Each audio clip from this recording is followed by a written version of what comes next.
রমজান মাসে বেগুনের দাম কমে দাঁড়িয়েছিল মাত্র ২ টাকা কেজি।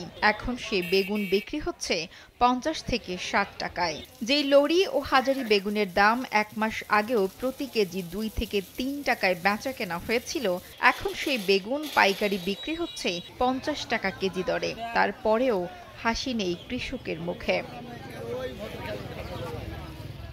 কৃষিপ্রধান এলাকা জয়পুরহাটের আক্কেলপুরে বুধবার সবজির পাইকারি বাজারে এমন চিত্র দেখা গেছে। আশেপাশের হাটগুলোতেও প্রায় অভিন্ন চিত্র। কৃষকরা জানান তারা ৫০ টাকা থেকে ৬০ টাকা কেজি দরে বেগুন বিক্রি করতে পারলেও ফলন কম বেগুনের।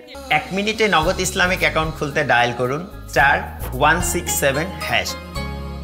খুব লাভবান হবে না এবং গৃহস্থর বেগুন যদি আসতো ১০ মণ, সেই জায়গায় আছে ১.৫ মণ। প্রতি তাপমাত্রার কারণে ধাপ মরে যাচ্ছে।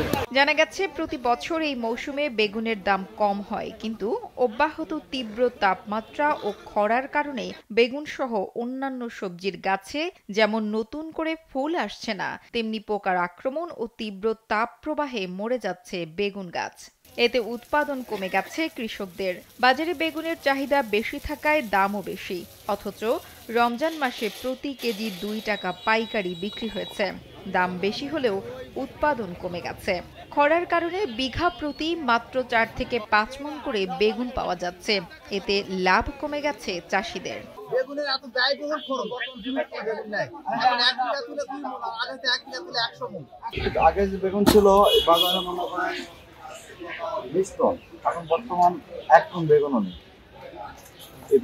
বেগুন গাছ সহ অন্যান্য সবজির গাছে নিয়মিত পর্যাপ্ত পানি দেওয়ার আহ্বান জানান উপজেলা কৃষি অফিসার মোহাম্মদ ইমরান হোসেন।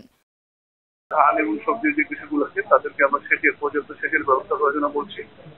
ধানের ক্ষেত্রে ২ থেকে ৩ ইঞ্চি পানি মিনিমাম ধরে রাখার জন্য এবং সবজির ক্ষেত্রে নিয়মিত সেচ প্রদান করা, পাশাপাশি মাছ থেকে ব্যবস্থা করলে আমাদের যে তাপদাহে আমাদের উৎপাদন ব্যাহত থেকে আপনারা আমাদের ফসল রক্ষা করতে পারবো।